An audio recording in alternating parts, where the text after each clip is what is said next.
Good evening കൂട്ടുകാരെ. നമ്മളിപ്പോ ലിസ്റ്റുകളെ കുറിച്ചാണ് പഠിക്കുന്നത്. സിലബസിലെ LDCന്റെ സിലബസിൽ കോൺസ്റ്റിറ്റ്യൂഷനിൽ ഉള്ള മറ്റൊരു ഭാഗമാണ് ലിസ്റ്റുകൾ. ലിസ്റ്റുകളിൽ തന്നെ പറഞ്ഞിട്ടുണ്ട് യൂണിയൻ ലിസ്റ്റ്, കൺകറന്റ് ലിസ്റ്റ്, അതുപോലെ സ്റ്റേറ്റ് ലിസ്റ്റ്. ഈ 3 ലിസ്റ്റുകളെ കുറിച്ചാണ് പഠിക്കുന്നത്. ഇവിടെ മെയിൻ ആയിട്ട് നമ്മളിപ്പോ കേന്ദ്ര സംസ്ഥാന ബന്ധങ്ങളെ കുറിച്ചാണ് പറയുന്നത്. അതായത് നിയമനിർമ്മാണത്തില് കേന്ദ്രത്തിന് ഉള്ള അധികാരം, സംസ്ഥാനങ്ങളുടെ അധികാരം, അതുപോലെ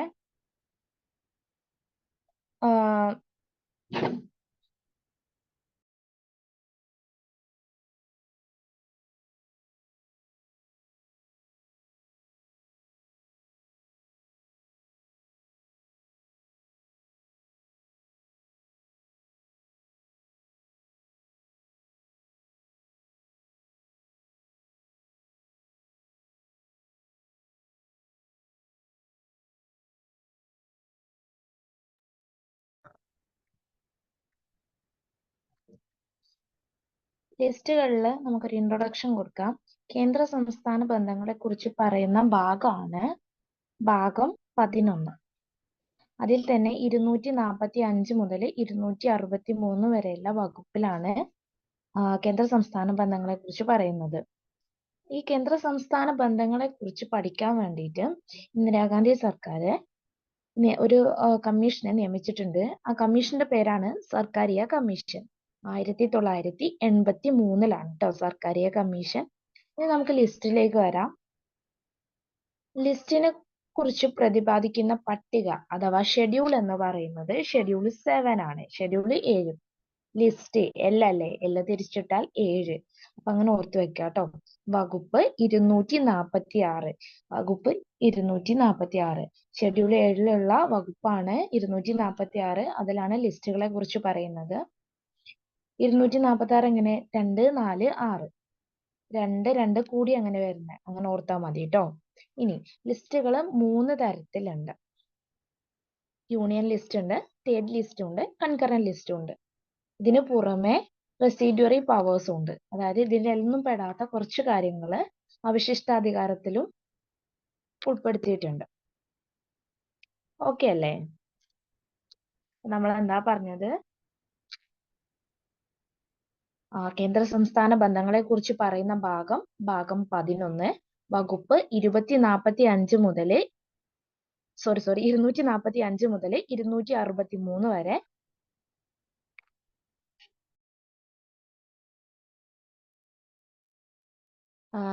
കേന്ദ്ര സംസ്ഥാന ബന്ധങ്ങളെ കുറിച്ച് പഠിക്കാൻ നിയമിച്ച കമ്മീഷനാണ് സർക്കാരിയ കമ്മീഷൻ.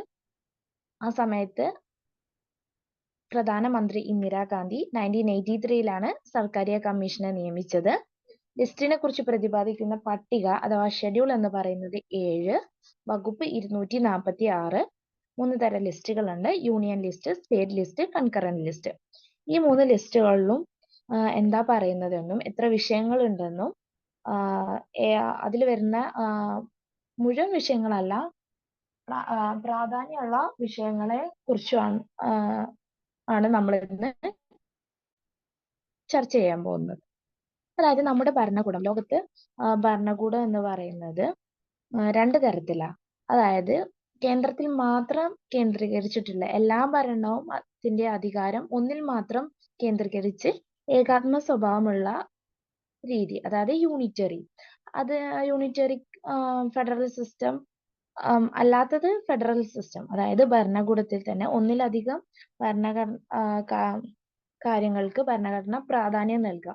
അതായത് അമേരിക്കന്റെ, ഇപ്പൊ കാനഡന്റെ ഒക്കെ ഭരണഘടന എന്ന് പറഞ്ഞാൽ ഫെഡറൽ സംവിധാനമാണ്. അതായത് സെന്റർ ഉണ്ടായിരിക്കും, എന്നിട്ട് പിന്നെ സ്റ്റേറ്റ്സ് ആയിട്ട് ഡിവൈഡ് ചെയ്യും അധികാരം. സ്റ്റേറ്റ്സിനാണ് അവിടേക്ക് ഇൻഡിപെൻഡന്റ് ആണ്. ബെസ്റ്റ് എക്സാമ്പിൾ ഫെഡറൽ സിസ്റ്റത്തിന് അമേരിക്കയാണ്. നമ്മുടെ ഇന്ത്യയിൽ ഫെഡറലും ആണ്, പക്ഷെ യൂണിറ്ററി ആണ്. ഇതേ യൂണിറ്ററി എന്നോ ഫെഡറൽ എന്നോ ഇന്ത്യയിൽ പറഞ്ഞിട്ടുള്ള ആർട്ടിക്കിൾ 1 എന്താ പറഞ്ഞിട്ടുള്ളത്? India, that is Bharat, shall be the union of States എന്നാണ് പറഞ്ഞിട്ടുള്ളത്. അതായത് സ്റ്റേറ്റ്സ് ആയിട്ട് വിഭജിച്ചിട്ടുണ്ട്. അപ്പൊ ഫെഡറൽ സംവിധാനമാണ്, പക്ഷെ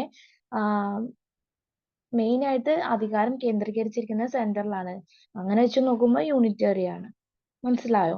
ഈ പവർ ഡിവൈഡ് ചെയ്യുന്ന ഫെഡറൽ സിസ്റ്റത്തിൽ പവർ ഡിവൈഡ് ചെയ്യുന്നതാണ് ഈ ലിസ്റ്റിൽ പറയുന്നത് മെയിൻ ആയിട്ടുള്ളത് കേട്ടോ. ലിസ്റ്റിൽ പറയുന്ന കാര്യം അതാണ്. ഇനി നമുക്ക് ഓരോ ലിസ്റ്റിലേക്കും പോകാം. Union list. യൂണിയൻ ലിസ്റ്റ് എന്ന് പറഞ്ഞാല് ദേശീയ പ്രാധാന്യമുള്ള വിഷയങ്ങൾ കൈകാര്യം ചെയ്യുന്നതാണ് യൂണിയൻ ലിസ്റ്റ്. അത് യൂണിയൻ സഭ അഥവാ പാർലമെന്റ് ആണ്. രാജ്യം മുഴുവൻ പൊതുവായ നയങ്ങൾ രൂപപ്പെടുത്തേണ്ട വിഷയങ്ങളായിരിക്കും യൂണിയൻ ലിസ്റ്റിലുള്ളത്. യൂണിയൻ എന്ന് പറയുമ്പോൾ തന്നെ സെന്റർ, അങ്ങനെ ഓർക്കുക. 97 വിഷയങ്ങളാണുള്ളത്. 100 വിഷയങ്ങൾ ഉണ്ടായിരുന്നു, 2 ഒഴിവാക്കി. അതിൽ ABC എന്നൊക്കെ പാർട്ട് വരുന്നുണ്ട്. ഇപ്പൊ നമുക്ക് പഠിക്കാനുള്ള 97 വിഷയങ്ങൾ എന്നാണ് ക്വസ്റ്റ്യൻ പേപ്പറിൽ 97 വിഷയങ്ങൾ എന്നാണ് പറയുന്നത്. ഇനി ഏതൊക്കെ വിഷയങ്ങള് ഇതിന്റെ ഭാഗമായിട്ട് വരുന്നുണ്ട് നമുക്ക് നോക്കാം. പ്രതിരോധം, അണുശക്തി, ബഹിരാകാശം, ശാസ്ത്ര സാങ്കേതിക മേഖലകള്, വിദേശകാര്യം, യുദ്ധവും സമാധാനവും, ആദായ നികുതി, കറൻസി, നാണയങ്ങൾ, സെൻസസ്, ലോട്ടറി, കോർപ്പറേഷൻ നികുതി, ഇനി ഇന്ത്യക്ക് പുറത്ത് ഉള്ള സ്ഥലങ്ങളിലേക്കുള്ള തീർത്ഥാടനം, ഇതെല്ലാം യൂണിയൻ ലിസ്റ്റിന്റെ പരിധിയിലാണ് വരുന്നത്. ഒന്നുകൂടെ പറയാം. പ്രതിരോധം, ഡിഫൻസ്, അതൊക്കെ വലിയ കാര്യങ്ങളല്ലേ. അണുശക്തി വലിയ കാര്യങ്ങളാണ്. പിന്നെ ബഹിരാകാശം, ശാസ്ത്ര സാങ്കേതിക മേഖല, വിദേശകാര്യം, യുദ്ധവും സമാധാനവും, ആദായ നികുതി, കറൻസി, നാണയങ്ങൾ, സെൻസസ്, ലോട്ടറി, പിന്നെ അതുപോലെ തന്നെ കോർപ്പറേഷൻ നികുതി, ഇന്ത്യക്ക് പുറത്തേക്കുള്ള സ്ഥലങ്ങളിലേക്കുള്ള തീർത്ഥാടനം, ഇതൊക്കെ കേന്ദ്ര സർക്കാരിന്റെ കീഴിലാണ് വരുന്നത്. ഇതെല്ലാം വലിയ കാര്യങ്ങൾ കേന്ദ്രത്തിന്റെ കീഴിലാണ് വരുന്നത്. അങ്ങനെ ഓർത്തിരുന്നാ മതി. ഒന്നുകൂടെ പറയാം. യൂണിയൻ ലിസ്റ്റിൽ 97 വിഷയങ്ങളാണുള്ളത്. ദേശീയ പ്രാധാന്യമുള്ള കാര്യങ്ങളായിരിക്കും യൂണിയൻ ലിസ്റ്റിൽ വരുന്നത്. നിയമനിർമ്മാണം നടത്താൻ അധികാരമുള്ളത് കേന്ദ്ര നിയമനിർമ്മാണ സഭയ്ക്കാണ് അഥവാ പാർലമെന്റിനാണ്. രാജ്യം മുഴുവൻ പൊതുവായ നയങ്ങൾ രൂപപ്പെടുത്തേണ്ട വിഷയങ്ങളായിരിക്കും യൂണിയൻ ലിസ്റ്റിൽ ഉണ്ടായിരിക്കുക. ഏതൊക്കെയാണ്? പ്രതിരോധം, ഡിഫൻസ്, അണുശക്തി, ബഹിരാകാശം, ശാസ്ത്ര സാങ്കേതിക മേഖലകൾ, വിദേശകാര്യം, യുദ്ധവും സമാധാനവും, ആദായ നികുതി, കറൻസി, നാണയങ്ങൾ, സെൻസസ്, ലോട്ടറി, കോർപ്പറേഷൻ നികുതി, ഇന്ത്യക്ക് പുറത്തുള്ള സ്ഥലങ്ങളിലേക്കുള്ള തീർത്ഥാടനം. ഓക്കെ അല്ലേ? UPSC അതുപോലെ ബാങ്കിങ്, റെയിൽവേകള്, കമ്പി തപാല്, വ്യോമപഥങ്ങൾ, തുറമുഖങ്ങൾ, വിദേശ വ്യാപാരം എല്ലാം യൂണിയൻ ലിസ്റ്റിൽ വരുന്നതാണ് കേട്ടോ. ഞാൻ ഇതിൽ ഉൾപ്പെടുത്തിയിട്ടില്ല. ബാങ്കിങ് എന്ന് പറഞ്ഞാൽ വലിയൊരു ശൃംഖലയല്ലേ, അപ്പൊ അത് യൂണിയൻ ലിസ്റ്റിൽ വരും. പിന്നെ റെയിൽവേ വലിയൊരു ശൃംഖലയാണല്ലോ, അപ്പൊ റെയിൽവേ, കമ്പി തപാല്, പോസ്റ്റ് ഓഫീസ് ഒക്കെ ഇതിന്റെ കീഴിലാണ് വരുന്നത് കേട്ടോ. പിന്നെ വ്യോമപഥങ്ങള്, പിന്നെ തുറമുഖങ്ങള്, വിദേശ വ്യാപാരം, UPSC, ഇതെല്ലാം യൂണിയൻ ലിസ്റ്റിന്റെ കീഴിലാണ് വരുന്നത്. ഞാൻ ഇതിൽ കൊടുത്തിട്ടില്ല, അത് നോട്ട് ചെയ്യണേ. അടുത്തതിലേക്ക് പോകാം. അടുത്തതാണ് സ്റ്റേറ്റ് ലിസ്റ്റ്. സ്റ്റേറ്റ് ലിസ്റ്റ് എന്ന് പറഞ്ഞാല് ഇവിടെ നിയമനിർമ്മാണം നടത്താനുള്ള അധികാരം സംസ്ഥാന നിയമസഭകൾക്കാണ്. അതിൽ 61 വിഷയങ്ങളാണ് ഉള്ളത്. മുൻപ് 66 വിഷയങ്ങൾ ഉണ്ടായിരുന്നു. ഈ 66 വിഷയങ്ങളിൽ നിന്ന് 5 എണ്ണം കൺകറന്റ് ലിസ്റ്റിലേക്ക് മാറ്റിയിട്ടുണ്ട്. അങ്ങനെയാണ് 61 വിഷയങ്ങൾ.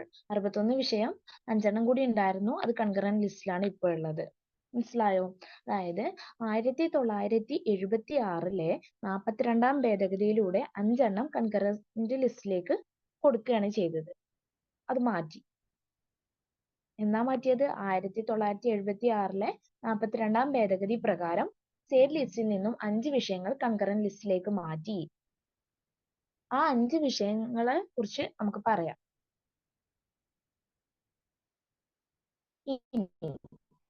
61 വിഷയങ്ങളാണെന്ന് പറഞ്ഞു. നിയമനിർമ്മാണം നടത്താൻ അധികാരമുള്ളത് സംസ്ഥാന നിയമനിർമ്മാണ സഭയ്ക്കാണ്. ഇനി അതിൽ വരുന്ന വിഷയങ്ങൾ ഏതൊക്കെയാണ്? കൃഷി, കാർഷിക നികുതി, ക്രമസമാധാനം എന്ന് പറഞ്ഞാല് പോലീസ്, ജയില്, മദ്യനിയന്ത്രണം, മൃഗസംരക്ഷണം, ഭൂമിയിലുള്ള അധികാരങ്ങൾ, മത്സ്യബന്ധനം, പൊതുജനാരോഗ്യം, പരിസര ശുചിത്വം, പ്രാദേശിക ഗവൺമെന്റ് അതായത് തദ്ദേശ സ്വയംഭരണ സ്ഥാപനങ്ങൾ, വ്യാപാരവും വാണിജ്യവും, സ്റ്റേറ്റ് പബ്ലിക് സർവീസ് കമ്മീഷൻ, ഇതെല്ലാം സ്റ്റേറ്റ് ലിസ്റ്റിലാണ് വരുന്നത്. കൃഷി ഗ്രാമപ്രദേശമല്ല, അപ്പൊ കാർഷിക നികുതി. പിന്നെ ക്രമസമാധാനം, ഓരോ സ്റ്റേറ്റിലും പോലീസ് ഇല്ലേ, അതങ്ങനെ ആലോചിച്ചാൽ മതി, അതൊക്കെ ജയിലും ഉണ്ട്. പിന്നെ മദ്യനിയന്ത്രണം, മൃഗസംരക്ഷണം, അതുപോലെ തന്നെ മൃഗങ്ങൾക്ക് നേരെയുള്ള ആക്രമണം, അതൊക്കെ ഇതിലാണ് വരുന്നത് കേട്ടോ. പിന്നെ പ്രാദേശിക ഗവൺമെന്റ് അതായത് തദ്ദേശ സ്വയംഭരണ സ്ഥാപനങ്ങള്, പൊതുജനാരോഗ്യം, പരിസര ശുചിത്വം, അതായത് ഓരോ സ്റ്റേറ്റിന്റെയും ഗ്രാമത്തിന്റെയും ഒക്കെ കടമയല്ലേ ശുചിത്വം എന്ന് പറയുന്നത്. അപ്പൊ അങ്ങനെ ആലോചിച്ചാൽ മതി. അപ്പൊ അത് സ്റ്റേറ്റ് ലിസ്റ്റിലായിരിക്കും. സെന്ററിന്റെ മാത്രം ഉത്തരവാദിത്തമാണോ ശുചിത്വം എന്ന് പറയുന്നത്? സ്റ്റേറ്റിന്റെ ഉത്തരവാദിത്തമല്ലേ. ഇപ്പൊ ഒരു വീടാണെങ്കിൽ വീട്ടില് എല്ലാം നോക്കുന്ന ഗൃഹനാഥനാണെന്ന് വിചാരിച്ചു. ഗൃഹനാഥന് വലിയ വലിയ ബാങ്കിങ്, തപാല്, അങ്ങനത്തെ കറൻസി, നാണയം, അങ്ങനത്തെ കാര്യങ്ങളൊക്കെ കൺട്രോൾ ചെയ്യുമ്പോൾ വ്യക്തി ശുചിത്വം അതിൽ ആ വീട്ടിലുള്ള ഓരോ അംഗങ്ങൾക്കും ചെയ്യണ്ടേ? ഈ ഓരോ അംഗങ്ങളാണ് ഇവിടെ സ്റ്റേറ്റ് ആയിട്ട് കണക്കാക്കുന്നത് കേട്ടോ. ഒരു ഉദാഹരണം പറഞ്ഞതാണ്. അതുപോലെ തന്നെ ഭൂമിയിലുള്ള അധികാരങ്ങള്, നികുതികളൊക്കെ ഉണ്ടാവുമല്ലോ. ഇപ്പൊ ഈ ഗൃഹനാഥന്റെ പേരിലുള്ളത് ഓരോ സ്റ്റേറ്റിനായിട്ട് ഇങ്ങനെ കൊടുത്തിട്ടുണ്ട്. അപ്പോ അവർക്ക് ആ സ്ഥലത്ത് ഓരോ സ്ഥലം വീതിച്ചു കൊടുത്തിട്ടുണ്ട്. ആ സ്ഥലങ്ങളിലുള്ള നികുതി, പിന്നെ മത്സ്യബന്ധനം, പൊതുജനാരോഗ്യം നമ്മൾ പറഞ്ഞു, പിന്നെ പ്രാദേശിക ഗവൺമെന്റ്, ആ നാട്ടിലുള്ള കാര്യങ്ങളുള്ള തദ്ദേശ സ്വയംഭരണ സ്ഥാപനങ്ങൾ ഒരുപാടുണ്ട്. അപ്പൊ അത്, പിന്നെ വ്യാപാരം വാണിജ്യം, പിന്നെ സ്റ്റേറ്റ് PSC കൾ, സ്റ്റേറ്റ് പബ്ലിക് സർവീസ് കമ്മീഷൻ, ഇത്രയും കാര്യങ്ങളാണ് സ്റ്റേറ്റ് ലിസ്റ്റിൽ വരുന്നത്. ഒന്നുകൂടെ പറയാം. സ്റ്റേറ്റ് ലിസ്റ്റിൽ 61 വിഷയങ്ങളുണ്ട്. മുൻപ് 66 എണ്ണമായിരുന്നു. 1976 42ാം ഭേദഗതി പ്രകാരം 5 എണ്ണം കൺകറന്റ് ലിസ്റ്റിലേക്ക് മാറ്റി. പിന്നെ നിയമനിർമ്മാണം നടത്താൻ അധികാരമുള്ളത് സംസ്ഥാന നിയമസഭയ്ക്കാണ്. അതിൽ വരുന്ന വിഷയങ്ങള് കൃഷി, കാർഷിക നികുതി, ക്രമസമാധാനം, പോലീസ്, ജയില്, മദ്യനിയന്ത്രണം, മൃഗസംരക്ഷണം, ഭൂമിയിലുള്ള അധികാരങ്ങൾ, മത്സ്യബന്ധനം, പൊതുജനാരോഗ്യം, പരിസര ശുചിത്വം, പ്രാദേശിക ഗവൺമെന്റ് അഥവാ LSTD, വ്യാപാരവും വാണിജ്യവും, സ്റ്റേറ്റ് പബ്ലിക് സർവീസ് കമ്മീഷൻ.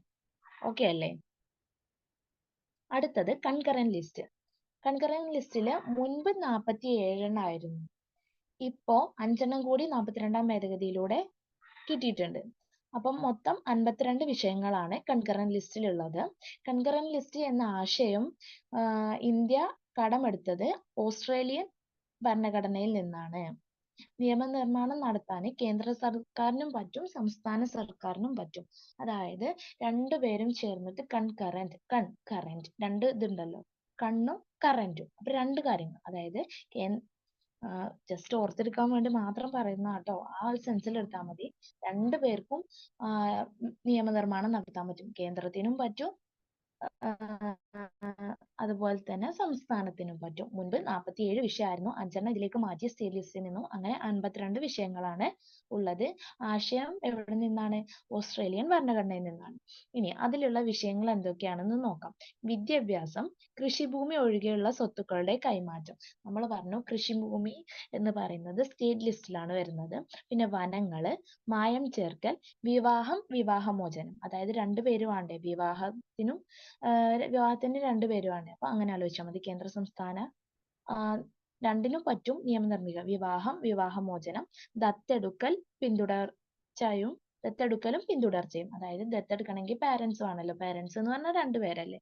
അതുപോലെ പത്രങ്ങൾ, പുസ്തകങ്ങൾ, അച്ചടിശാലകൾ, വൈദ്യുതി, ഫാക്ടറി, ട്രേഡ് യൂണിയൻ, ജനസംഖ്യാ നിയന്ത്രണം എല്ലാം കൺകറന്റ് ലിസ്റ്റിലാണ് വരുന്നത്. മനസ്സിലായോ? എന്നാൽ സെൻസസ് വരുന്നത് എവിടെയാണ്? യൂണിയൻ ലിസ്റ്റിലാണ്. ഒന്നുകൂടെ പറയാം. കൺകറന്റ് ലിസ്റ്റ് എന്ന് പറഞ്ഞാല് കൺകറന്റ് ലിസ്റ്റിൽ നിയമനിർമ്മാണം നടത്താൻ കേന്ദ്ര സർക്കാരിനും സംസ്ഥാന സർക്കാരിനും, അതായത് കേന്ദ്ര നിയമനിർമ്മാണ സഭ പാർലമെന്റിനും പറ്റും, സംസ്ഥാന നിയമസഭയ്ക്കും നിയമങ്ങൾ ഉണ്ടാക്കാൻ പറ്റും. മുൻപ് 47 എണ്ണമായിരുന്നു, ഇപ്പൊ അത് 52 എണ്ണമാണ്.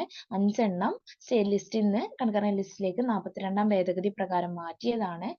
ആശയം കൈക്കൊണ്ടത് ഓസ്ട്രേലിയൻ ഭരണഘടനയിൽ നിന്നാണ്. അതിൽ വരുന്ന വിഷയങ്ങളാണ് വിദ്യാഭ്യാസം, കൃഷിഭൂമി ഒഴികെയുള്ള സ്വത്തുക്കളുടെ കൈമാറ്റം, വനങ്ങൾ, തൊഴിൽ സംഘടനകൾ, പത്രങ്ങൾ, പുസ്തകങ്ങൾ, മായം ചേർക്കൽ, വിവാഹം, വിവാഹമോചനം, ദത്തെടുക്കലും പിന്തുടർച്ചയും, അച്ചടിശാലകൾ, വൈദ്യുതി, ഫാക്ടറി, ട്രേഡ് യൂണിയൻ, ജനസംഖ്യാ നിയന്ത്രണം. ഓക്കെ അല്ലേ? അടുത്തത് നമ്മൾ പറഞ്ഞു 1976 1976 42-ാം ഭേദഗതി പ്രകാരം സ്റ്റേറ്റ് ലിസ്റ്റിൽ നിന്നും കൺകറന്റ് ലിസ്റ്റിലേക്ക് മാറ്റിയത് ഏതൊക്കെയാണെന്ന്. വിദ്യാഭ്യാസം, വനം, അളവ് തൂക്കം, പിന്നെ നീതിന്യായ ഭരണം. നീതിന്യായ ഭരണം എന്നാണ് കൊടുക്കുക. അത് ശരിക്ക് സുപ്രീം കോടതിയും ഹൈക്കോടതിയും ഒഴികെയുള്ള എല്ലാ കോടതികളുടെയും നീതി, ഭരണഘടന, സംഘടന എന്നിവയുടെ ഭരണമാണ് നീതിന്യായ ഭരണം എന്ന് പറയുന്നത്. എന്തൊക്കെയാണ് സ്റ്റേറ്റ് ലിസ്റ്റിൽ നിന്നും കൺകറന്റ് ലിസ്റ്റിലേക്ക് മാറ്റിയത്? വിദ്യാഭ്യാസം, വനം, അളവ് തൂക്കം, അതുപോലെ സുപ്രീം കോടതിയും ഹൈക്കോടതിയും ഒഴികെയുള്ള എല്ലാ കോടതികളുടെയും നീതി, ഭരണഘടന, സംഘടന എന്നിവയുടെ ഭരണം, അതായത് നീതിന്യായ ഭരണം.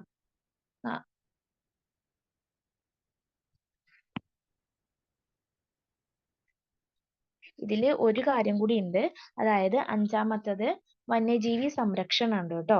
ഞാനത് ഉൾപ്പെടുത്താൻ വിട്ടുപോയതാണ്, ക്ഷമിക്കണം. വന്യജീവികളുടെയും പക്ഷികളുടെയും സംരക്ഷണം, വന്യജീവികളുടെയും പക്ഷികളുടെയും സംരക്ഷണം കൂടി ഇതിലുണ്ട്.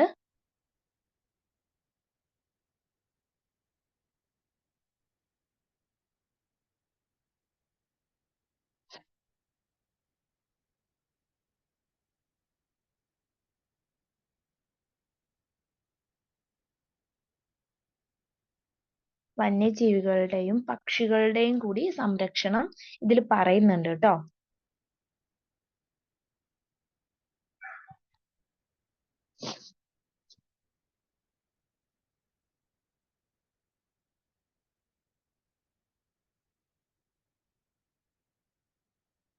വന്യജീവികളുടെയും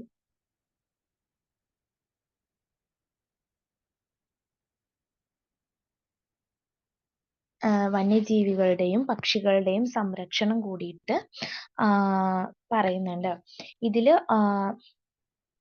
ഇതിലിപ്പോ എന്താ കൺകറന്റ് ലിസ്റ്റിലേക്ക് മാറ്റിയവന്ന് പറഞ്ഞല്ലോ.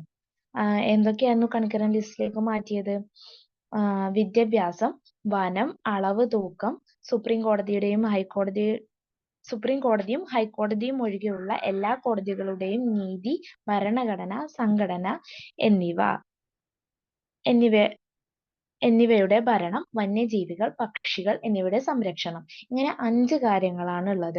ഇപ്പൊ വിദ്യാഭ്യാസത്തിന്റെ കാര്യത്തില് നമുക്കറിയാം, കേന്ദ്ര ഗവൺമെന്റിനും സംസ്ഥാന ഗവൺമെന്റിനും നിയമം നിർമ്മിക്കാം. വനങ്ങളുടെ കാര്യത്തില് രണ്ട് പേർക്കും നിയമം നിർമ്മിക്കാം. അളവ് തൂക്കം, ഇപ്പോ ഓരോ സ്ഥലത്തും ഓരോ കിലോ എന്ന് പറഞ്ഞാൽ ഇത്ര ഗ്രാം ആണെങ്കിൽ അതിന്റെ മെഷർമെന്റ് തെറ്റില്ല. അപ്പൊ ഒരു സ്റ്റാൻഡേർഡിന് വേണ്ടിയിട്ടാണ് യൂണിയൻ ഗവൺമെന്റ് ഒരു യൂണിറ്റി കിട്ടാൻ വേണ്ടിയിട്ടാണ് ഇത് കൺകറന്റ് ലിസ്റ്റിലേക്ക് മാറ്റിയത്. ഇനിയിപ്പോ ഒരു വിഷയത്തില് കൺകറന്റ് ലിസ്റ്റിലെ ഒരു വിഷയത്തില് സംസ്ഥാനവും കേന്ദ്രവും നിയമം നിർമ്മിച്ചാല് അതിന് മുൻതൂക്കം കൊടുക്കുന്നത് കേന്ദ്ര നിർമ്മാണ സഭയുടെ നിയമത്തിനായിരിക്കും ട്ടോ.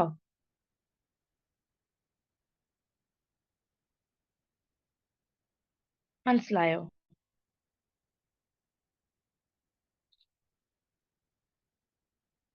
സ്റ്റേറ്റ് ലിസ്റ്റിൽ നിന്നും കൺകറന്റ് ലിസ്റ്റിലേക്ക് മാറ്റിയവയും പറഞ്ഞു. അടുത്തത് നമുക്ക് പറയാനുള്ളത് അവശിഷ്ടാധികാരങ്ങളാണ്. ഈ ലിസ്റ്റ് യൂണിയൻ ലിസ്റ്റിലും സ്റ്റേറ്റ് ലിസ്റ്റിലും കൺകറന്റ് ലിസ്റ്റിലും പെടാത്ത കാര്യങ്ങള് ആണ് നമ്മളിവിടെ അവശിഷ്ടാധികാരം റെസിഡ്യൂറി പവേഴ്സിൽ പറയുന്നത്. അതായത് യൂണിയൻ ലിസ്റ്റിലും സ്റ്റേറ്റ് ലിസ്റ്റിലും കൺകറന്റ് ലിസ്റ്റിലും ഉൾപ്പെടാത്ത കാര്യങ്ങളെല്ലാം നമ്മള്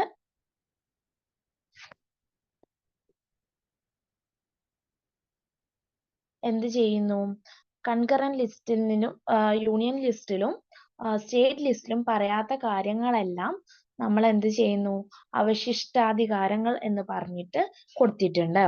ആർട്ടിക്കിൾ 248 അവശിഷ്ടാധികാരങ്ങളെ കുറിച്ച് പറയുന്നത്. അതായത് യൂണിയൻ ലിസ്റ്റിലും സ്റ്റേറ്റ് ലിസ്റ്റിലും കൺകറന്റ് ലിസ്റ്റിലും ഉൾപ്പെടാത്ത കാര്യങ്ങളാണ് അവശിഷ്ടാധികാരത്തിൽ വരുന്നത്. വകുപ്പ് 248. ഈ അവശിഷ്ടാധികാരങ്ങൾ എന്ന് പറഞ്ഞിട്ടുള്ള ആശയം കൈക്കൊണ്ടത് കനേഡിയൻ ഭരണഘടനയിൽ നിന്നാണ്, കാനഡയുടെ ഭരണഘടനയിൽ നിന്നാണ് അവശിഷ്ടാധികാരങ്ങൾ എന്ന ഒരു ടേം ഇന്ത്യ കടമെടുത്തത്. ഈ അവശിഷ്ടാധികാരങ്ങളിൽ പാർലമെന്റിനാണ് നിയമനിർമ്മാണത്തിനുള്ള അധികാരമുള്ളത്. ഉദാഹരണമാണ് സൈബർ നിയമങ്ങളൊക്കെ. മനസ്സിലായോ? അപ്പൊ നമ്മൾ എന്തൊക്കെ പറഞ്ഞു? എന്താണ് ലിസ്റ്റ് എന്ന് പറഞ്ഞു. പിന്നെ കേന്ദ്ര സംസ്ഥാന ബന്ധങ്ങളെ കുറിച്ച് പറഞ്ഞു. പിന്നെ യൂണിറ്ററി ഭരണകൂടം ഉണ്ട്, ഫെഡറൽ ഭരണകൂടം ഉണ്ട്. യൂണിറ്ററി എന്ന് പറഞ്ഞാല് ഭരണകാര്യങ്ങളെല്ലാം അധികാരമെല്ലാം ഒരു ഏകാത്മകമായിട്ട് ഒന്നിൽ മാത്രം കേന്ദ്രീകരിച്ചിട്ട് ഉണ്ടാവുന്നതിനെ യൂണിറ്ററി എന്ന് പറയുന്നത്. അതിന് ഉദാഹരണമാണ് ബ്രിട്ടൻ, ഫ്രാൻസ്, ജപ്പാൻ, ചൈനയൊക്കെ. ഇനി ഫെഡറൽ സംവിധാനം എന്ന് പറഞ്ഞാൽ അധികാര വിഭജനമാണ്, ഡിവിഷൻ ഓഫ് പവർ ആണ്. ബെസ്റ്റ് എക്സാമ്പിൾ എന്ന് പറയുന്നത് അമേരിക്കയാണ്. പിന്നെ കാനഡയിലൊക്കെ അങ്ങനെ തന്നെയാണ്. ഇന്ത്യയിൽ ഫെഡറൽ സംവിധാനത്തിന് അടിസ്ഥാനമായിട്ടുള്ള നിയമം എന്ന് പറയുന്നത് 1935 ഗവൺമെന്റ് ഓഫ് ഇന്ത്യ ആക്ട് ആണ്. ഇന്ത്യൻ ഭരണം എന്ന് പറയുന്നത് യൂണിറ്ററി ആണ്, അതേസമയം ഫെഡറലും ആണ്. അങ്ങനെ പറയാം നമുക്ക്.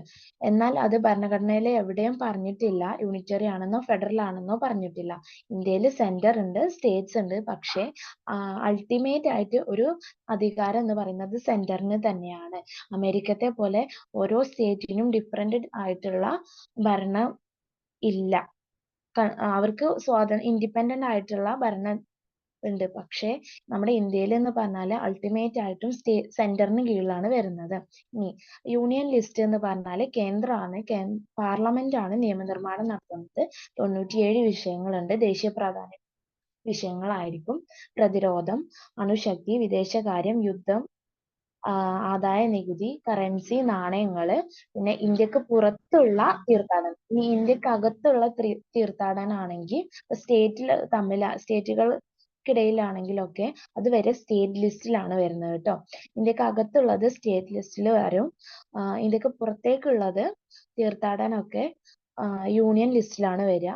അതുപോലെ ബാങ്കിങ്, റെയിൽവേകള്, കമ്പി തപാല്, വ്യോമപഥങ്ങള്, തുറമുഖം, വിദേശ വ്യാപാരം, UPSC, ഇതെല്ലാം യൂണിയൻ ലിസ്റ്റിലാണ് വരുന്നത്.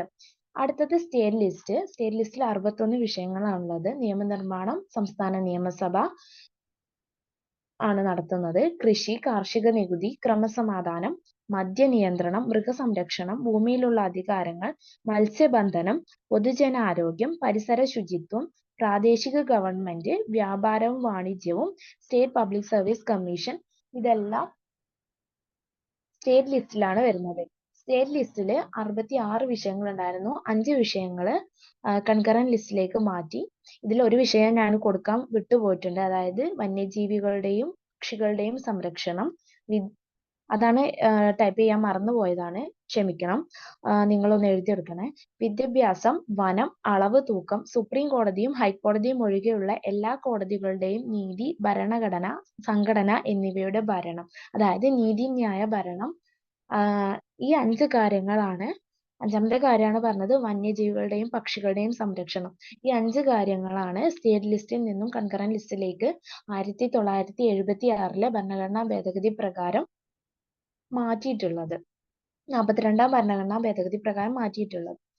അടുത്തത് കൺകറന്റ് ലിസ്റ്റിൽ 52 വിഷയങ്ങളാണ്. മുൻപ് 47 വിഷയങ്ങളായിരുന്നു. കൺകറന്റ് ലിസ്റ്റ് എന്ന ആശയം കൈക്കൊണ്ടത് ഓസ്ട്രേലിയൻ ഭരണഘടനയിൽ നിന്നാണ്. നിയമനിർമ്മാണം നടത്താൻ യൂണിയൻ ഗവൺമെന്റിനും പറ്റും, അതുപോലെ സ്റ്റേറ്റ് ഗവൺമെന്റിനും പറ്റും.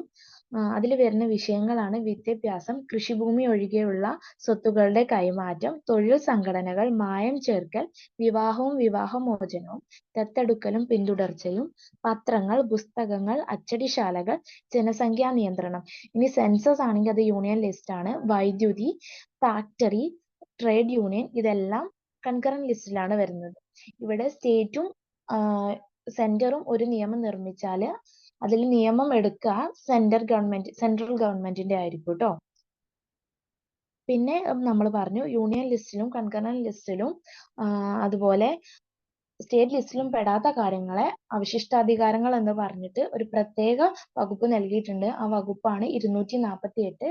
കാനഡയുടെ ഭരണഘടനയിൽ നിന്നാണ് ഈ അവശിഷ്ടാധികാരങ്ങൾ എന്ന് പറഞ്ഞിട്ടുള്ള ഒരു സബ്ജക്റ്റ് ഇന്ത്യ കൈക്കൊണ്ടത്. അങ്ങനെ നിയമനിർമ്മാണം നടത്താനും അതുകൊണ്ട് തന്നെ അധികാരമുള്ളത് കേന്ദ്ര സർക്കാരിനാണ്. അവശിഷ്ടാധികാരങ്ങളുള്ള അധികാരം കേന്ദ്ര നിയമനിർമ്മാണ സഭയ്ക്ക് പാർലമെന്റിനാണ്. 248 വകുപ്പിലാണ് റെസിഡ്യൂറി പവേഴ്സിനെ കുറിച്ചിട്ട് പറയുന്നത്. ഉദാഹരണം സൈബർ നിയമങ്ങളൊക്കെ അവശിഷ്ടാധികാരാണ്. അത് സൈബർ നിയമങ്ങൾ ഇപ്പോ ഒരുപാട് ആപ്പൊക്കെ നിരോധിക്കണം കേന്ദ്ര സർക്കാരല്ലേ നിയമം കൊണ്ടുവരുന്നത്. IT അതുപോലെ എല്ലാം നിയന്ത്രിക്കുന്ന കേന്ദ്ര സർക്കാരാണ്. അപ്പോ അങ്ങനെ ആലോചിച്ചാൽ മതി ട്ടോ. പിന്നെ പട്ടിക 7 ഷെഡ്യൂൾ 7ലാണ് ലിസ്റ്റുകളെ കുറിച്ച് പറയുന്നത്. വകുപ്പ് 246 മൂന്ന് തരം ലിസ്റ്റ് ഉണ്ട്. ഇതൊക്കെയുള്ളൂ പറയാനുള്ളത്. ഇനി കേന്ദ്ര സംസ്ഥാന ബന്ധങ്ങളെ കുറിച്ച് പറയുന്ന ഭാഗം 11 245 മുതൽ 263 വരെയുള്ള വകുപ്പുകളിലാണ് ഈ ബന്ധങ്ങളെ കുറിച്ച് പറയുന്നത്. കേന്ദ്ര സംസ്ഥാന ബന്ധങ്ങളെ കുറിച്ച് പഠിക്കാനായിട്ട് ഇന്ദിരാ ഗാന്ധി ഗവൺമെന്റ് 1983 സർക്കാരിയ കമ്മീഷനെ നിയമിച്ചു എന്ന കാര്യവും പറഞ്ഞിട്ടുണ്ട്. ഇത്രയും കാര്യങ്ങളോട് ഡീറ്റെയിൽ ആയിട്ട് പറയാനുള്ളത് കുറച്ച് കാര്യങ്ങളുള്ളൂ. ക്വസ്റ്റ്യൻ വരുന്നത് എങ്ങനെയെന്ന് വെച്ചാല് ഇപ്പോ സ്റ്റേറ്റ്മെന്റ് ആയിട്ട് ശരിയോ തെറ്റോ എന്ന് പറഞ്ഞിട്ട് കൊടുക്കാം. അതായത് ഇപ്പൊ എത്ര വിഷയങ്ങളുണ്ട്? യൂണിയൻ ലിസ്റ്റിൽ 97, സ്റ്റേറ്റ് ലിസ്റ്റിൽ 61, കൺകറന്റ് ലിസ്റ്റിൽ 47. ഇനി സ്റ്റേറ്റ് ലിസ്റ്റിൽ ഇപ്പൊ 66 എന്ന് കൊടുക്കുകയാണെങ്കിൽ കൺകറന്റ് ലിസ്റ്റിൽ 47 ആയിരിക്കും ട്ടോ. ഇനി സ്റ്റേറ്റ് ലിസ്റ്റിൽ 61 എന്നാണെങ്കിൽ കൺകറന്റ് ലിസ്റ്റിൽ 52 എന്നായിരിക്കും. അത് അങ്ങോട്ടും ഇങ്ങോട്ടും മാറും. യൂണിയൻ ലിസ്റ്റ് എപ്പോഴും 97 തന്നെയാണ് പൊതുവെ ഇപ്പോ എക്സാമിനൊക്കെ കൊടുക്കുന്നത്. രണ്ടെണ്ണം മാറ്റിയിട്ടുണ്ട്. അതായത് 33, 92 C ഒക്കെ ഒഴിവാക്കിയിട്ടുണ്ട്. അതൊന്നും കുഴപ്പമില്ല, നോക്കണ്ട. ബാക്കി കാര്യം നോക്കിയാൽ മതി. പിന്നെ വിദ്യാഭ്യാസം ഏത് ലിസ്റ്റിൽ വരുന്നു, അല്ലെങ്കിൽ വിദേശകാര്യത്തിൽ ആരാണ് നിയമനിർമ്മാണം നടത്താൻ അധികാരമുള്ളത്, അങ്ങനെയൊക്കെ ചോദ്യം വരുള്ളൂ. അതൊന്ന് നോക്കുക. പിന്നെ കൺകറന്റ് ലിസ്റ്റിലേക്ക് മാറ്റിയത് നോക്കുക. വിദ്യാഭ്യാസം, വനം, വന്യജീവികളുടെയും പക്ഷികളുടെയും സംരക്ഷണം, അളവ് തൂക്കം, പിന്നെ നീതിന്യായ ഭരണം. നീതിന്യായ ഭരണം എന്ന് പറഞ്ഞാൽ സുപ്രീം കോടതി, ഹൈക്കോടതി ഒഴിച്ചുള്ള ബാക്കി കോടതികളുടെ നീതി, ഭരണഘടന, സംഘടന എന്നിവയുടെ ഭരണമാണ്. അതുകൂടി ഓർക്കുക. പിന്നെ കൺകറന്റ് ലിസ്റ്റ് എന്ന ആശയം ഓസ്ട്രേലിയൻ ഭരണഘടനയിൽ നിന്നാണ് ഓർക്കുക. ഫെഡറൽ സംവിധാനങ്ങൾ കാനഡയുടെ ഭരണഘടനയിൽ നിന്നാണ് ഇന്ത്യ കൈക്കൊണ്ടത് എന്ന് ഓർക്കുക. ഓക്കെ അല്ലേ? എന്നാ ഓക്കെ, താങ്ക് യു. നമ്മൾ ക്ലാസ് വൈൻഡ് അപ്പ് ചെയ്യാണ്. ഓക്കെ, എന്നാ ശരി.